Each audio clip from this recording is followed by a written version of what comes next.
This is Frank Yosa, another edition of the Wheelers Dig Cam with Inman. And today we're going to talk about trademarks and your name online. So let's get started here. Alright, so maybe only 1 out of 10 agents out there are currently doing that. If you're doing what I'm going to be talking about, if you're already doing that, then great. But you should have Google Alerts set up for your name, for any slogans you might have, for your company if relevant, and your phone number. Google Alerts, what that is, it will send you for free, obviously, everything's for free, and Google, actually I just finished paying Google money to make my my Gmail larger, because I filled up their 7 gigs of free, quote-unquote, unlimited email, so I've given Google money on the consumer side. So anyhow, I get distracted. The Google Alerts, you should have alerts set up so that if anyone writes about you, you get immediately within 24 hours, if not sooner, an alert that someone has written about you. But you also want to do this with your phone number. You want to know whether someone might be copying one of your advertisements, or just putting your phone number on a website that you might not want it to be, either a typo or whatever. But also your slogan. I have a slogan which is trademarked and registered with the U.S. trademark and all that stuff, and it is excellence comes standard. And recently I got a nice little alert saying, hey, someone's using a very similar, using that exact phrase and adding a word to it, adding like when excellence comes standard, something like that.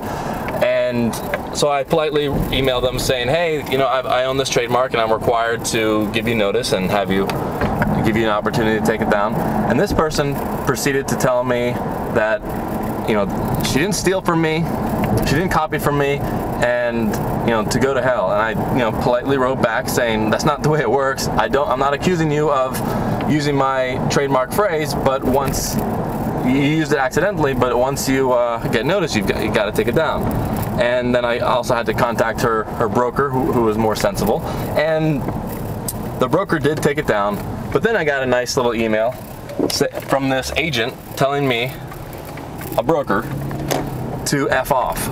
F off, and First Amendment rights allows her to use that phrase, and that phrase is not the same as my trademark, even though it happens to add 1 word before it.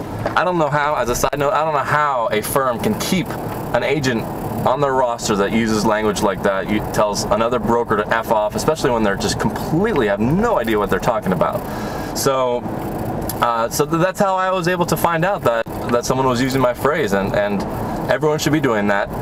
So also, obviously, you should have Google Alerts for your name, and you should also occasionally Google your name to see what your top 10 looks like. I try to keep my top 10 as clean as possible. If someone writes a blog that mentions my name, and I would just, I'd rather have that, cool awards blog higher, I'll politely ask them, hey, can you just make reference to my first name and not my last name, so that I can keep my top 10 clean? So try it. Google me, Frank Yosa, F-R-A-N-K L-L-O-S-A, and you will see what I've done with my top 10. And also, I try not to sign up for too many of those websites like LinkedIn and Facebook and their competitors, because you'll just junk up your top 10 with a bunch of junk like that. But when you Google me and you click on one of the first couple links, you'll have a nice little surprise. So try that and post your comments and tell me what you think. Follow me on Twitter @FranklyRealty, and please add some comments to Inman. Are you following your identity? Have you gotten any interesting email alerts about someone copying a phrase of yours? Let me know. Ciao. Oh, there's also websites that will protect your copyright, so your entire blog will be they'll set it up so if anyone tries to copy and paste your entire blog, you'll get an alert for that. And that did happen to me once, a for sale by owner blog that someone thought that would be convenient for them to take my entire blog post and enter it into their website /blog and put their own name on it. And the funny thing is, in that blog somewhere it actually says, oh, and people tell me, Frank, why do you do this? They left that in there, even though the guy's name was Joe or something like that. So online privacy, protect your copyright and trademarks. All right, thanks, ciao.